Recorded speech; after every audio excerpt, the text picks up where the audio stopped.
Reports no நேயர்களுக்கு வணக்கம். இன்று நம்முடைய அரசியல் விமர்சகரும் இயக்குனருமான பாதி மோகன் சார் இணைஞ்சிருக்கார். வணக்கம் சார். வணக்கம். ஆதவ் அர்ஜுனா நேற்று பேசும்போது விஜய் அவர்கள் நிற்க தொகுதியில் முதல்வர் நிற்க முடியுமா அப்படின்ற ஒரு சவால் விட்டுருக்காரு. நீங்கள் எப்படி பார்க்குறீங்க? என்னென்னா இந்த ஆதவ் அர்ஜுனாங்கிற இது அதாவது பிள்ளைய முதுகில் அடிக்கிற மாதிரி ஓடி 41 பேர் இறந்த பிறகு ஓடி ஒளிஞ்சார்ல. ஒளிஞ்சவர் எங்கே போனார்னா எங்கே போலீஸ் அரெஸ்ட் பண்ணி எங்கே உள்ளே வச்சிருமா ஏதாவது பண்ணிடுவாங்களோன்ட்டு ஓடி போய் டெல்லியில் போய் ஒளிஞ்சு அங்கே டெல்லியில் இருக்கிற மேலிடத்தெல்லாம் கை கால் விழுந்து கொஞ்சம் மறைவாக இருந்து அங்கங்கே கதவு மூடிட்டு அங்கங்கே போய் அது கை காலில் விழுந்தாரோ எதோ விழுந்தாரோ போய் தப்பிச்சு என்ன அஜெண்டா கொடுத்தாங்களோ தெரில. நீ விஜய் கட்சியில் தான் இருக்கிற, ஆனால் என்ன வேணாலும் பேசு, எதை வேணாலும் பேசு, முதல்வருக்கு எதிரானது பேசு, அவங்க கொள்கைக்கு எதிரானது பேசு, எல்லாமே நாங்கள் பார்த்துக்கிறோன்னு ஒரு பெரிய ஒரு பின்புலத்தோடு தான் இவ்வளோ பேசுகிறாங்க. என்ன பேசுகிறதுன்னு தெரியாமல் பேசுகிற ஒரு மனிதனை வைகோ அவர் மாதிரி ஒரு பேச்சாற்றல் உள்ளவர் கிடையாது. நாஞ்சில் சம்பந்த் அவருடைய அணியிலே இருந்தால் கூட அவர் உலக அரசியல் படித்தவர், உலக அரசியல் பேசுவார். அவர் திருச்சி சிவா இருக்கிறாரு, அதுமாரி நம்முடைய தமிழக முதல்வர். இவங்கெல்லாம் அரசியல் படிச்சுட்டு தான் வந்தாங்க. ஒன்றுமே அரசியல் அரிச்சோடையே தெரியாமல், மேடை நாகரிகமே தெரியாமல், எல்லாராலையும் புறக்கப்படிக்கப்பட்டு, எல்லா கட்சியாலும் விரட்டப்பட்டு, வாய்க்கு அவன் கோபத்தை வச்சு புரட்டிட்டு பேசுறது பார்த்திங்கன்னா ஒரு தத்துவம் இல்லாமல், கருத்தில் இல்லாமல், ஒரு கம்ப்ளீட்டாக அறிவு. அது என்ன உனக்கு இப்போ உலக அரசியல் உனக்கு என்ன தெரியும்?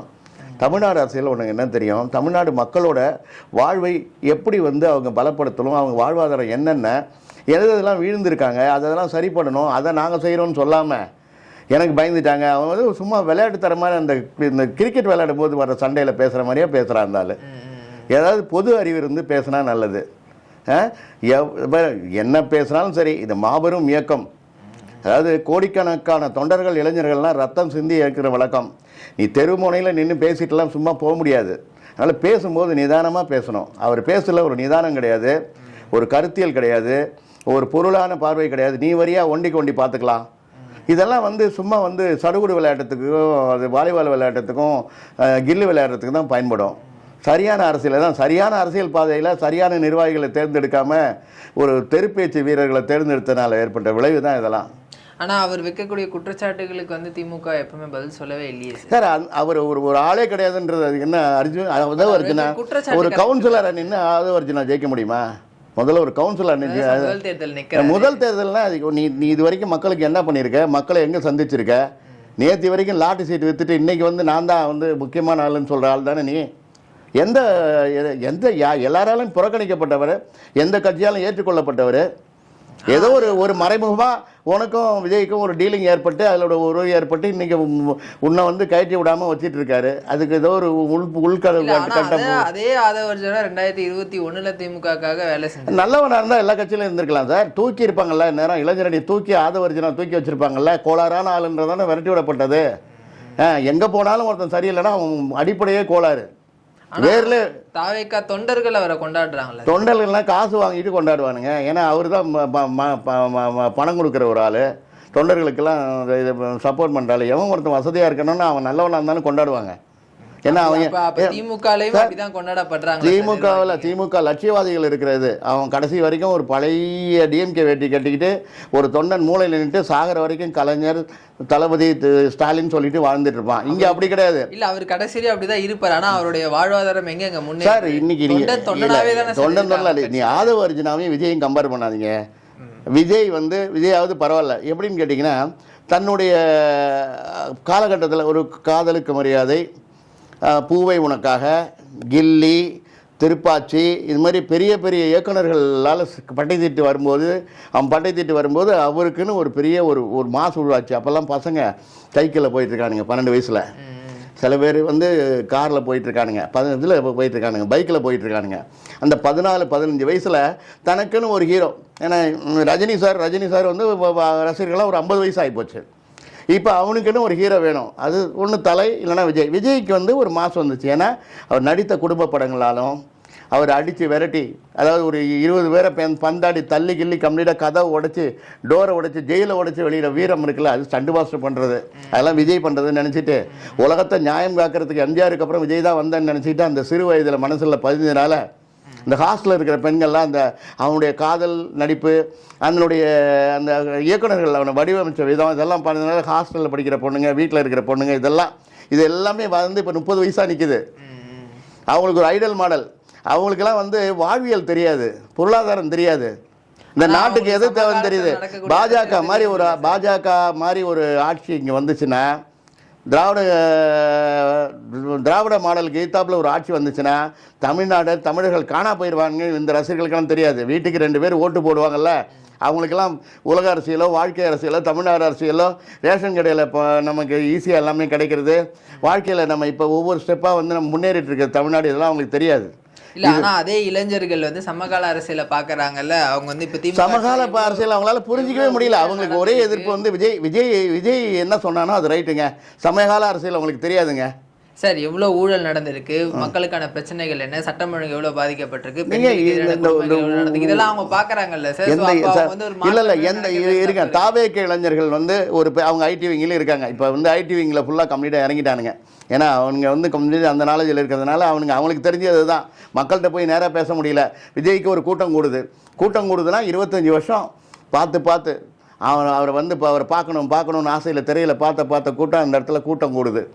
அந்த கூட்டத்தில் கூட்டங்கள் ஏதோ ஒரு ஓட்டை பெற முடியும், அவ்வளோதான்.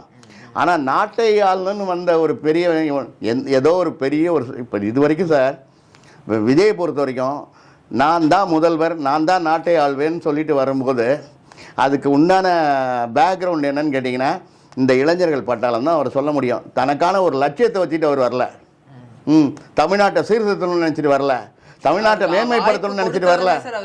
என்ன சார் என்ன உனக்கு என்ன இல்லை தமிழ்நாட்டில் என்ன நடக்குதுன்னு உனக்கு தெரியாது சார். நீ வந்து ஒரு சின்ன கேரவானில் ஒளிஞ்சிட்டு உட்காந்துருந்த நீ 25 ஆண்டுகள் வரிசையில் ஒரு வருஷமாவது இதற்காக நீ உன்னை அர்ப்பணிச்சிருப்பியா?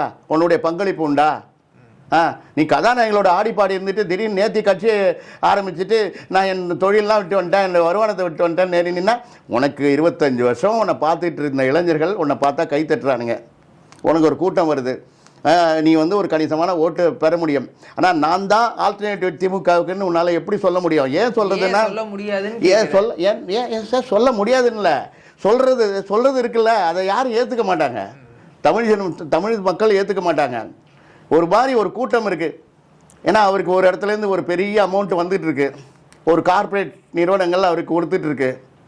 சாதாரணமாக இருந்தவர் ஜோசப் விஜய் ஆயிட்டார். இப்போ அப்பாவே தாய் மதத்துக்கு மாறிட்டான்னு சொல்லிட்டாரு. நீ ஏன் ஜோசப் விஜய் அவர்களுக்கு வரக்கூடிய இல்லை சார், மதத்தை பார்த்து இல்லை, அப்பாவே தாய் மதத்துக்கு மாறிட்டாரு. நீ எதுக்கு ஜோசப் விஜய்ன்னு போட்டு வரும்போதெல்லாம் சிலுவை போட்டு வர? நீ வந்து ஏதோ ஒரு மக்களை ஏமாத்துறதுக்காக, அந்த கிறிஸ்தவ மக்களையும் ஏமாத்துறதுக்காக போடுற வேஷம் தான் இது. ஒன்றை உண்மை கிடையாது, எப்பொழுதுமே உண்மை கிடையாது. இல்லை எப்படி உண்மை இல்லைன்னு சொல்லுங்க எனக்கு புரியல. அவருடைய பேர் ஜோசப் விஜய், அதை அவர் சொல்றாரு, இதுல என்ன தவறு இருக்கு எனக்கு? அவர் எல்லா மதத்துக்குமானவர், மக்கள் அவர் அப்படிதான் பாக்குறாங்க. இவர் வந்து கிறிஸ்டியன் அப்படிலாம் அவர் மக்கள் பார்க்கவே இல்லையா? மக்கள் நான் வந்து இப்போ இது வரைக்கும் நீ வந்து வெறும் விஜயா இருந்த நீ இப்போ வந்து அதை பிரகடனப்படுத்த வேண்டிய இல்லை சார். நீங்க யாரா இருந்தாலும் சரி, எல்லாருடைய ஒரிஜினல் பேர், எல்லாருக்கும் ஒரிஜினல் பேர் வேற இருக்கும். தட் ஒரிஜினல் பேரை பிரகடனப்படுத்துறது எதுக்காகனா ஏதோ ஒரு குறிக்கோளோட தான் அதை பண்ணுறேங்கிறத சொல்ல வந்து பேரை நாங்கள் மாற்ற சொல்ல, ஒரிஜினல் பேராக தான் இருக்கட்டும். நீ வந்து எங்கெங்கெல்லாம் நீ பச்சவந்தியாக மாறிக்கணுமோ அந்தந்த மாதிரி பச்சவந்தியாக மாற்றாத, ஒரு கொள்கையோட வாழ்ந்தான் பேர். திமுக எதிர்க்கிறது மட்டும் கொள்கை இல்லை சார். திமுக என்ன தவறு செஞ்சது? என்ன கொள்கையை ஃபாலோ பண்ணி தமிழகத்தில் ஜெயிச்சாரு? யாரு? திமுக எதிர்ப்பு, திமுக அப்படின்றதா திரு எம்ஜிஆருடைய கொள்கையா, இல்ல ஜெயலலிதாவுடைய கொள்கையா இருந்துச்சு. இல்ல எம்ஜிஆர் அவங்க என்ன கொள்கை இருங்க நான் சொல்றேன். ஜெயலலிதாவுக்குலாம் கொள்கை கிடையாது, அவர் ஃபாலோயர் தான், எம்ஜிஆரோட ஃபாலோயர். ஆனா எம்ஜிஆரோட கொள்கை என்னன்னு தெரியுமா? அவர் வந்து கொள்கை படத்துல பூரா சொல்லிட்டாரு.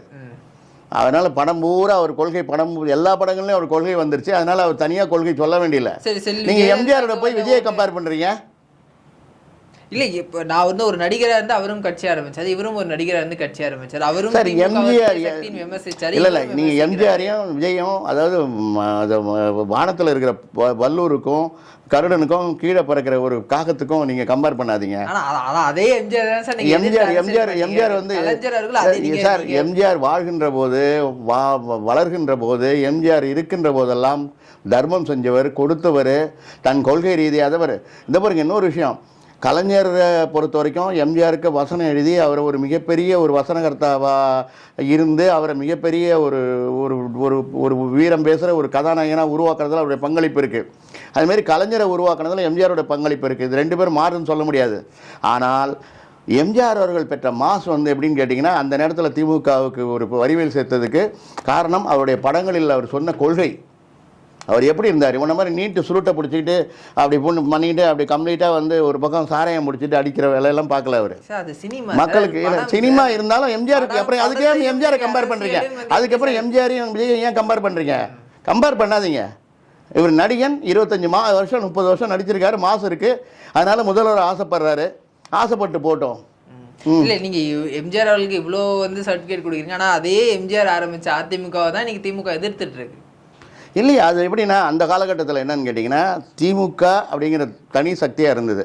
அந்த திமுக வந்து கம்ப்ளீட்டாக பிளவுபட்ட பிறகு அது வேறு வந்து ஒன்று காங்கிரஸ் வந்து எதிர்ப்பாக வந்திருக்கணும், இல்லை வேறு கம்யூனிஸ்டுகள் எதிராக வந்திருக்கணும். வேறு கட்சிகள் இல்லாத நேரத்தில் அந்த ஒரே கட்சி 2 கட்சியாக பிளவுபட்டு எதிர்ப்பாக திராவிட கட்சியாக தான் இருந்துகிட்ருக்கு. அதனால அவங்க 2 பேரும் மாறி மாறி ஆட்சிக்கு வந்தாங்களே ஒழிஞ்சு வேற எந்த நீங்கள் 2 பேரும் மாறி மாறி எல்லாம் ஒருத்தர் புதுசாக வராங்க அப்படின்னா அறிவு சார், ஒரு அறிவே இல்லாதவன் மாசை வச்சுக்கிட்டு தான் என்ன செய்ய போகிறோன்னு தெரியாமல் ஒரு கொள்கையை வகுத்துக்காமல் கூட்டத்தை வச்சுட்டு வரான் சார். நீங்கள் மீடியாவில் இருக்கிற எல்லாம் நீங்கள் என்ன பண்ணுறீங்க, டிஆர்பி வரணுன்றதுக்காக விஜயை போட்டால் எல்லா மீடியாவிலையும் சார் விஜயை போட்டால் ஒரு டிஆர்பி வருது, அதுக்கு ஒரு மாதம். இப்போ நீங்கள் பேசிகிட்டு இருக்கும்போது மக்கள் பார்க்குறாங்க, என்னென்ன நடிகரை போட்டால் பார்க்க தான் செய்வாங்க.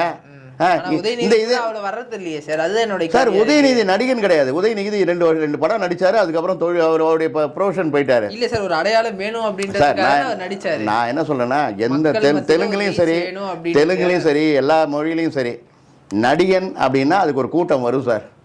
இல்ல அதுதான் சார் நான் சொல்றேன். இப்போ நீங்க உதயநிதி அவருடைய அரசியலுக்காக சினிமாவை பயன்படுத்திக்கிட்டாரு அப்படின்னு வந்து நம்ம எடுத்துக்கலாமா சார்?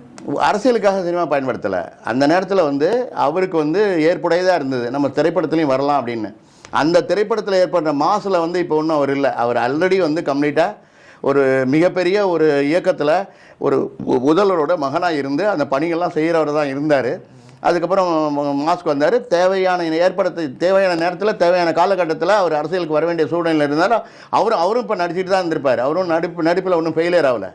அவர் நடித்த படங்கள் மாமன்னெல்லாம் சிறப்பாக போற்றப்பட்டது, சிறப்பான வசூல் பண்ணப்பட்டது. அவரும் பெருசாக வரலாம். திமுக கட்சிக்காரர்களாக அது பண்ணப்பட்டது. மக்கள் எப்படி பார்க்குறாங்கன்றதை நாங்கள் இம்பார்ட்டன்ட். கட்சிக்காக இல்லை சார், அவர் சாதாரண ஒரு கண்ணாடி கூட மக்கள் பார்த்தாங்க. அதனுடைய வசூல் எந்த வசூலுக்கும் குறைவானதில்லை.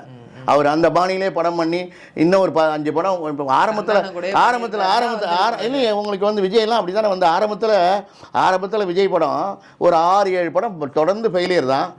அவருக்கு என்ன பண்ணார், ஒரு மாதிரி பெண்களோடலாம் அப்படியே எஸ்.ஏ. சந்திரசேகர் வந்து இளம் பெண்கள்லாம் வந்து நெருக்கமான காட்சி, படுக்கறை காட்சிகள்லாம் வச்சுக்கிச்சு, ஸ்விம்மிங் பூல் காட்சிகள்லாம் வச்சு தான் அவர் டெவலப் பண்ணி மேலே கொண்டு வந்தார். ஒரு காலகட்டத்தில் செந்தூரபாண்டின்னு ஒரு படம், பூந்தோட்ட காவல்காரன் மாதிரி என் பையனுக்கு பண்ணி கொடுன்னு கேட்டோன்னே அந்த செந்தூரபாண்டியோட டைட்டில் என்னோட டைட்டில் நான் தான் கொடுத்தேன். அந்த டைட்டில் என்னுடைய டைட்டில், அது நான் தான் கொடுத்தேன். எஸ்.ஏ. சந்திரசேகர் கேட்டார், கொடுத்தேன். இது வரலாற்றில் உண்மையான விஷயம், அதற்கான ஆதாரங்கள் எங்கிட்ட இருக்குது. என்னுடைய டைட்டில் தான். அப்போ விஜய் சாரை கேட்டார். விஜய் சார் வந்து கெஸ்ட்டாக நடித்து கொடுத்தாரு. அந்த படம் ஒரு பிரேக் ஆச்சு. அதுக்கப்புறம் உங்களுக்கு பெரிய படங்கள் வந்துச்சு, அதுக்கப்புறம் உங்களுக்கு போச்சு. அதுமாரி நம்ம உதயநிதி சார் அப்படி தான். ஒரு 4 படம் 3 படம் ஃபெயிலியர் ஆகும். காம்பினேஷன் வருவார், சந்தானம் காம்பினேஷன் வந்தாருன்னா, சூரி காம்பினேஷன் வந்தானே அவரும் ஜெயிச்சு சார். அதுதானே இங்கே நீங்கள் சொல்கிறீங்க சார். நல்ல கண்டென்ட் இருந்து யாரு கடை எடுத்தாலும் ஓடும். அது ஒன்றும் நல்ல கண்டென்ட் நடிக்கல. அவருடைய பொறுப்பு அரசியலுக்கு தேவைப்பட்டது, அதனால அவர் வந்துட்டார். வேற ஒன்றும் இல்லை. நீங்க முதல்ல இல்லை விஜயை பொறுத்த வரைக்கும் சார், விஜய் உதயநிதி எல்லாம் கம்பேர் பண்ணாதீங்க. விஜய் வந்து ஒரு மாயை, ஒரு இல்யூஷன், ஒரு பிம்பம். எங்கே இருந்தால் ஒரு மிகப்பெரிய ஒரு பேக்கிங்கில் அவருக்கு ஒரு லாபி இருக்குது. இந்த பக்கம் ஒரு லாபி இருக்குது. அது ஒரு ஒரு ஏதோ ஒரு பெண்ணுடைய வடிவத்தில் அவருக்கு ஒரு லாபி வந்து பெருசாக அவருக்கு டெல்லி வரைக்கும் ஒர்க் பண்ணிகிட்ருக்கு. இந்த பக்கம் ஒரு லாபி இருக்குது, அது ஃபாரினில் ஒர்க் பண்ணுது. உங்களுக்கு என்ன சார், அமெரிக்கா இருக்கான்னா அமெரிக்கா இருக்கிற ஆயுதெல்லாம் கொடுத்து இஸ்ரேலை போட்டு தாக்கடா ஈடுறானன்றான், இல்லைன்னா நான் வரேங்கிறான். இஸ்ரேலை அடிக்கிறதுக்கு வந்து இவன் பணம் கொடுக்குறான். ஏன்னா கொள்கை ரீதியாக அவனுக்கு சில இந்த திராவிட அரசியலை ஒழிக்கிறதுக்காக சில கார்ப்பரேட் நிறுவனங்கள் கூட வந்து அவங்க வேறு ஒன்றத்துக்கு பண்ணியிருக்கலாம். பாஜக எப்படி நம்ம தமிழ்நாட்டில் வரணும்னு துடிக்கிறாங்களோ என்னைக்காவது ஒரு நாள் அண்ணாமலை முதல்வர் ஆகிட மாட்டாரா? துணை முதல்வரோட ஆகிட மாட்டாரா? இல்லை அப்படின்னு சொல்லிட்டு பாஜக என்ன பண்ணுறாங்க, எப்படியாவது வந்து அதிமுக வந்துருச்சுன்னா நமக்கு ஒரு 10-20 சீட் போயிட்டு அந்த சட்டமன்றத்தில் உட்கார மாட்டோமா, தமிழ்நாட்டு அரசியலை பிடிக்க மாட்டோமா, தமிழ்நாடு வளமான மாநிலம், தமிழர்களுக்குன்னு ஒரு இது இருக்குது, தமிழர்களுக்குன்னு ஒரு தமிழன் என்ற ஒரு இனம் உண்டு, அவன் தனியே ஒரு குணம் உண்டு, அதெல்லாம் ஒழிச்சு கட்டிட்டு கம்ப்ளீட்டாக இந்தியா ஆக்கிடலாமா தமிழ்நாட்டை, கொண்டு போய் டெல்லியில் சேர்த்துடலாமா, இந்த திராவிட அரசியல் தமிழ் மக்களோட மொழி இனம் கலாச்சாரம்லாம் ஒழிச்சிட்டு நம்ம வந்து இங்கே உட்காந்துடலான்னு பாஜக குறியே தமிழ்நாடு தான். ஆனால் அந்த அதுக்கு ஒரு என்ன தெரியுமா, அதுக்கு வந்து ஒரு சின்ன ஒரு ஏணிப்படி மாதிரி ஒரு லிங்க் என்னன்னு கேட்டிங்கன்னா அதிமுக. இதெல்லாம் தாண்டி திராவிட முன்னேற்ற கழகம் பலமா இருக்கு. அத்தனை கூட்டணியோட பாப்போம் சார். வேட்பாளர் அறிவிக்காம இருக்காங்க காங்கிரஸ், பலமா இருக்குன்றீங்க சார்.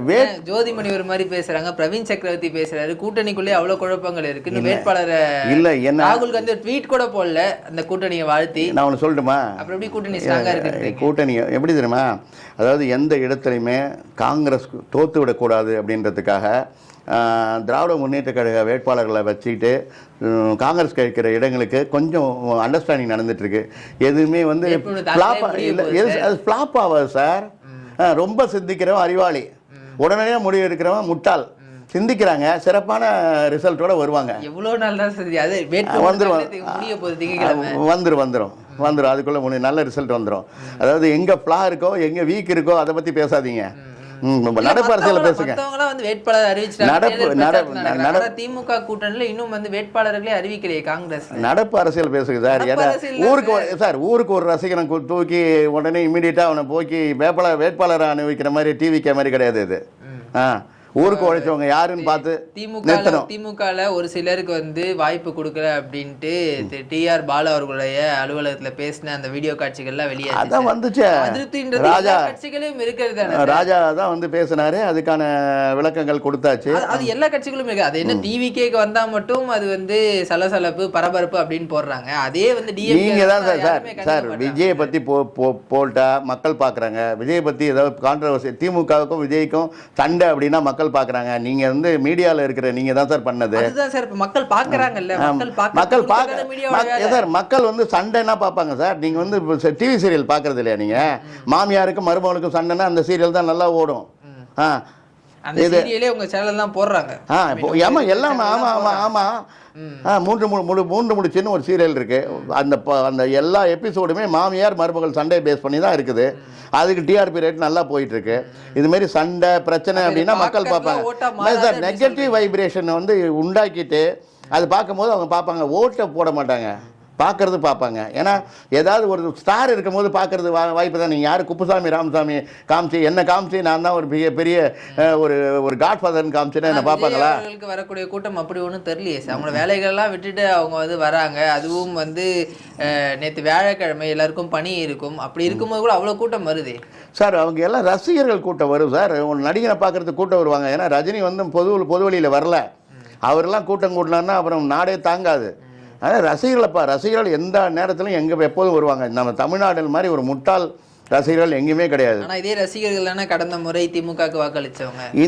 அந்த ரசிகர்கள் எல்லா கட்சிக்கும் வாக்களித்தாங்க. அந்த ரசிகர்கள் மட்டும் இல்லை, எல்லா கட்சிகளும் வாக்களித்தாங்க. அப்போ உங்களுக்கு திமுக அவன் 25 வருஷமா ஒரு முகத்தை பார்த்துட்டு இருக்கான் சார். விஜய்னு விசில் அடிக்கிறான், பெண்கள் நல்லா இருக்குன்றாங்க. ஒரு 30 வருஷமாக அவன் வந்து தமிழ் திரையில் நம்பர் 1 நடிகராக வந்துட்டு இருக்கான். அவனுக்குன்னு ஒரு ரசிகர்கள் இருக்காங்க, அவனுக்குன்னு ஒரு கட்சி ஆரம்பிச்சிட்டான், அவனுக்குன்னு ஒரு வெற்றி இருக்குதான்னு பார்ப்போம். அவன் வந்து ஒரு மிகப்பெரிய ஒரு அலெக்சாண்டர் மாதிரியும் ராபின்ஹுட் மாதிரியும் திமுக அப்படி போர்ட்ரேட் பண்றாங்க. விஜய் அவர்கள் சின்ன விஷயம் நடந்தா கூட அதை வந்து பெரிய விஷயம் இல்லை. திமுக என்ன தெரியுமா, திமுக சும்மா தான் இருக்கு. திமுக கிளறி ஒரு ஊடகங்கள் தான். திமுக கிளறி ஒரு திமுக வந்து இது மாதிரி சத்தம் போட்டுச்சு. திமுக ரியாக்டே பண்ணல, அது பாட்டு அது வேலையை பார்த்துட்டு இருக்கு. அவங்க பூத் ஒர்க்கு மழையிலையும் வெயிலையும் இதுலையும் வந்து கம்ப்ளீட்டாக கூட்டம் போட்டு அவங்களுடைய ஓட்டு வங்கிகளை சரி பண்ணிட்டு இருக்காங்க. இது மாதிரி மக்கள் என்ன சொல்றாங்கன்னா, இந்த எம்எல்ஏவை நான் இப்பதான் பாக்குறேன் அப்படின்றதுல பல இடங்கள்ல வந்து திமுக எம்எல்ஏக்கள் மக்களை வரவேற்பு கொடுக்குறாங்க சார். அன்னைக்கு அடுத்து போன முறை ஓட்டு கேட்கும்போது வந்தீங்க, அதுக்கப்புறம் இப்பதான் வரீங்க அது அப்படின்னு எல்லா கிராமத்துக்கும் போயிருக்க முடியாது. அவரும் அப்படி ஒன்றும் வந்து என்ன சென்னையில் வந்து உட்காந்து எம்எல்ஏ ஹாஸ்டலில் ரூம் போட்டு தங்கிட்டா ஒன் பண்ணியிருக்காரு. ஒவ்வொரு எம்எல்ஏக்களும் அவங்க தொகுதியில் இருந்தாங்க. 1-2 தொகுதிகள் போகாமல் இருந்திருப்பாங்க. அதை வச்சு ஊடகங்கள் பெரிது பண்ணுவாங்க. மக்கள் கேட்குறாங்க. ஊடகங்கள் அங்கே போய் உட்காந்து அதாவது வானூர்னு ஒரு ஊர் இருக்குது சார். அந்த ஊரில் மட்டும் எம்எல்ஏ போயிருக்க மாட்டார். ஏதோ ஒரு காரணத்தில் போயிருக்க மாட்டார். உடனே ஊடகங்கள் மானூரில் போயிட்டு ஏன் உங்கள் எம்எல்ஏ வரலன்னு கேட்குறது. இது இல்லை இது வந்து திமுகவுக்காக எதிர்மறையான விஷயங்களை எங்கெங்கே இருக்குதோ, ஏன்னா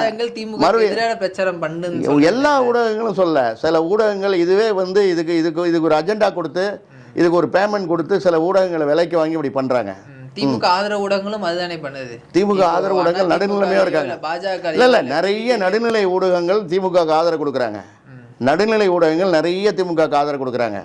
ஆனா திமுக எதிர்க்கணும்னு சொல்லுகின்ற தாவேக மாதிரி கோஷ்டிகள் இருக்குல்ல, அந்த கோஷ்டிகளுக்கு மிகப்பெரிய ஒரு டிஆர்பி இருக்குன்னு சொல்லிட்டு ஏற்றி விடுறாங்க.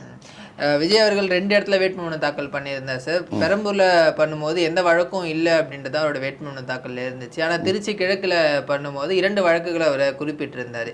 ஸோ இந்த முரண் வந்து வேட்புமனு ரிஜெக்ட் ஆகிறதுக்கான வாய்ப்புகள் இருக்கா? இல்லை, இது வேணும்னு பண்ணாங்கன்றீங்களா?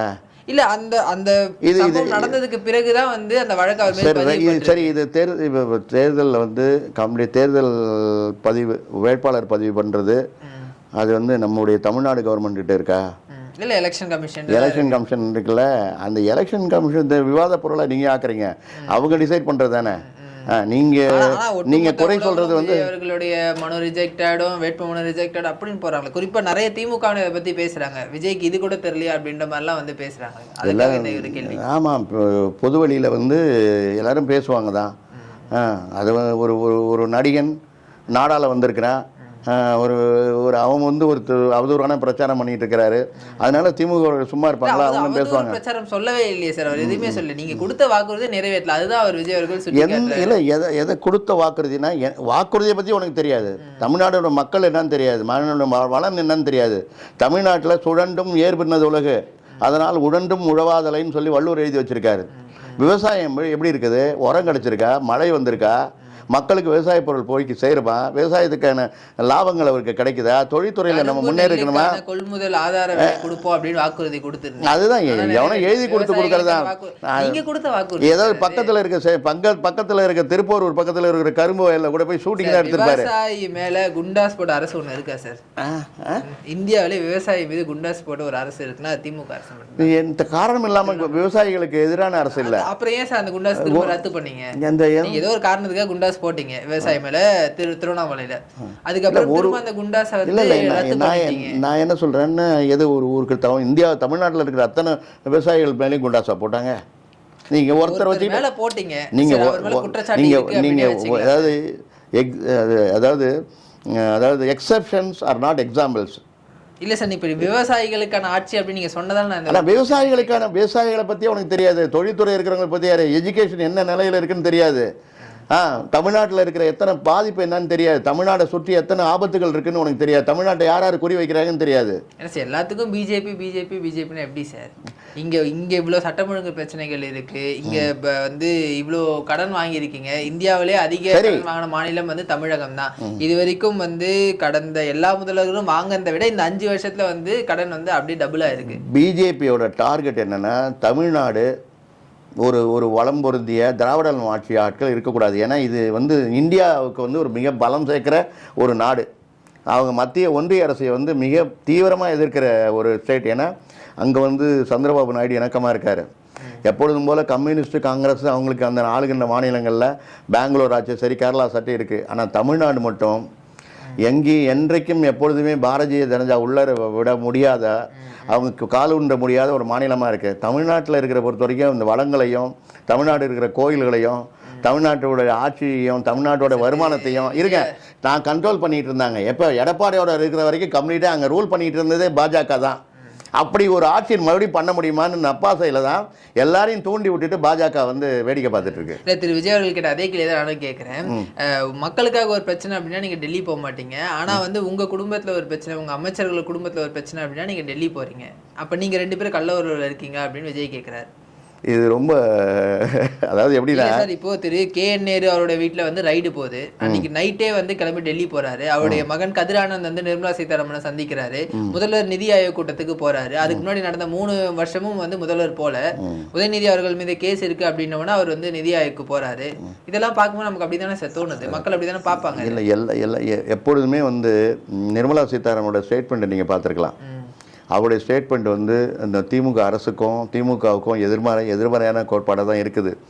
ஒரு சில விசாரணைகளில் அதாவது தேவைப்பட்டான ஆவணங்களுக்காக அவங்க போயிருப்பாங்களே ஒழிஞ்சு நீங்கள் நேரத்தில் ஏன் போனாருன்றத காலையில் ரைட் நடக்குது, நைட்டா வந்து டெல்லி கிளம்பி போகிறாரு. சரி, எல்லா அமைச்சரும் போகலையா? எல்லாமே அதாவது அதிமுக அமைச்சர்கள் எல்லாமே படையெடுத்து போகலையா? அப்போல்லாம் பேசாத இப்போ ஒன்றும் பேசுகிறீங்க. அது வந்து ஒரு ரீசன்றதே ஒன்றும் கிடையாது சார். அது அவங்க மேல இருக்கிற கேஸ் அவங்க ரிலீஸ் பண்ணிட்டு வந்துட்டாங்கன்னு சொல்றீங்களா? இல்ல எதுக்காக பார்த்தாங்கன்னு மக்கள் கேக்குறாங்க. மக்கள் கேக்குறாங்கல்ல, போகாது இன்னைக்கு போறாரு அப்படின்னா என்ன காரணம் அப்படின்றது மக்கள் இயல்பா கேட்கக்கூடிய. இதுக்காக போயிருக்க மாட்டாங்க, இதுக்காக எல்லாம் போயிருக்க மாட்டாங்க.